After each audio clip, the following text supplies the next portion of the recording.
جو زمین سے ذرے اڑا کے زمین پہ مارے سونا بنا کے رکھے. وہ سلطان باہو غوث اعظم کے دروازے پہ کیسے جھکتے ہیں، کہتے اے تن میرا پرزے پرزے تے جوں دردی دیاں لیراں ہوں، اینا لیراں دی گل کفنی پا کے میں رلساں سنگ فقیراں ہوں. بغداد شہر دے میں ٹکڑے منگساں، بغداد شہر دے میں ٹکڑے منگساں تے کرساں میراں میراں ہوں. اور اسی وجہ میں ڈوب کے آگے کہتے ہیں اے تن میرا چشمہ ہوئے. یہ چشمہ بمانا فاؤنٹین نہیں، یہ چشمہ بمانا وہ نہیں جو تو سمجھے بیٹھا ہے، یہ چشمہ بمانا آنکھ. اے تن میرا چشمہ ہوئے کہ میں مرشد بیک نہ رجا ہوں. لولو دے مڈ لکھ لکھ چشمہ تے میں ایک کھولاں ایک کجا ہوں. اتنا ڈٹھیاں صبر نہ آوے تے میں ہور کدے ول پجا ہوں. مرشد دا دیدار باہو من لکھ کروڑا اجا ہوں. اسی مرشد برحق کی بات سنانے لگا ہوں میں. غوث اعظم عبد القادر جیلانی جو پیروں کے پیر ہیں، پیرانے پیر ہیں، جن کے سامنے بڑی بڑی اٹھی گردنیں جھک گئی ہیں، وہ غوث اعظم جن کے بارے میں اعلیٰ حضرت جیسا بندہ بھی بول کے کہتا ہے فرماتے تو اپنے وقت کا صدیق اکبر ہے. جملہ تو سن اعلیٰ حضرت کا، یہ اپنے ضمیر کو بیچنے والا شاعر نہیں ہے، حق لکھنے والا شاعر ہے. وہ فرماتے ہیں تو اپنے وقت کا صدیق اکبر ہے، غنی ہو، حیدر ہو، عادل ہے یا غوث. کہتے صحابیت پھر تابعیت اس کے بعد قادری مندل ہے یا غوث. ہزاروں تابعیوں سے تو فضوتر وہ مجمل فاضل ہے یا غوث. یہ غوث اعظم عبد القادر جیلانی کا مرتبہ سنو. آپ فرماتے امیر معاویہ کے بارے میں قادری ہو تب بھی سنو، نقشبندی ہو تب بھی سنو، چشتی ہو تب بھی سنو، سہروردی ہو تب بھی سنو.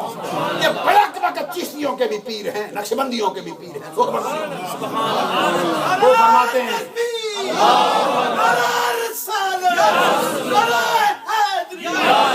وہ فرماتے ہیں غوث اعظم عبد القادر جیلانی رضی اللہ تعالیٰ عنہ سے پوچھا گیا امیر معاویہ کے بارے میں. آپ فرماتے ہیں مجھے پتہ چل جائے گا کسی راستے سے امیر معاویہ کی سواری گزرے گی. کہتے ہیں عبد القادر جیلانی پہلے ہی جا کے اس راستے میں بیٹھ جائے، سر سے دستار اتار کے رکھے، امیر معاویہ کی سواری کے قدموں کو چھونے والی خاک میرے سر میں پڑ جائے، میں خوش قسمت ہوں گا. اس لیے اپنا نظریہ درست کرو، ایسے پیروں کے ہاتھ میں ہاتھ دو جو سچا سنی ہے. اور حضرت عبداللہ بن مبارک سے پوچھا گیا. یہ عبداللہ بن مبارک امام بخاری کے استادوں کا استاد ہے، امام اعظم ابو حنیفہ کا شاگرد ارشد ہے، محدثوں کا بھی امام، صوفیوں کا بھی امام، علماء کا بھی امام، بیک وقت سارے شعبوں پر حاوی ہے یہ بندہ. عبداللہ بن مبارک سے کسی نے پوچھا یہ امیر معاویہ افضل ہے یا عمر بن عبدالعزیز؟ عمر بن عبدالعزیز وہ ہے جن کو شیعہ بھی مانے بیٹھے، جن کو ہماری کتاب سنن نبی داؤد جو صحیح سیاست کی تیسرے درجے کی کتاب ہے، تیسرے نمبر کی کتاب ہے، اس میں یہ لکھا ہے چاروں خلفائے راشدین کے بعد 5ویں نمبر کا خلیفہ راشد لکھا ہے.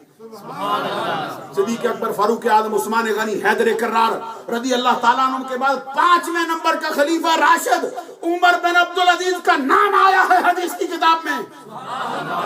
حضرت عبداللہ بن مبارک سے پوچھا گیا بتائیے ان دونوں میں کون افضل ہے، عمر بن عبدالعزیز افضل ہے یا امیر معاویہ؟ عمر بن عبدالعزیز دوسری صدی کا مجدد ہے، پہلا مجدد.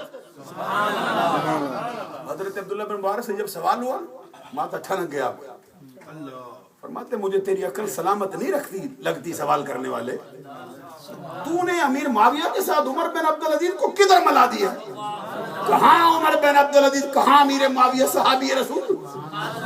وہ کہتے سونا امیر معاویہ جس سواری پہ بیٹھے اس سواری کی ناک میں جو گرد و غبار پڑے اس جیسے ایک نہیں 10 عمر بن عبدالعزیز ہم پھر بھی مقابلہ نہیں کر سکتے، گرد و غبار کا مقابلہ نہیں کر سکتے.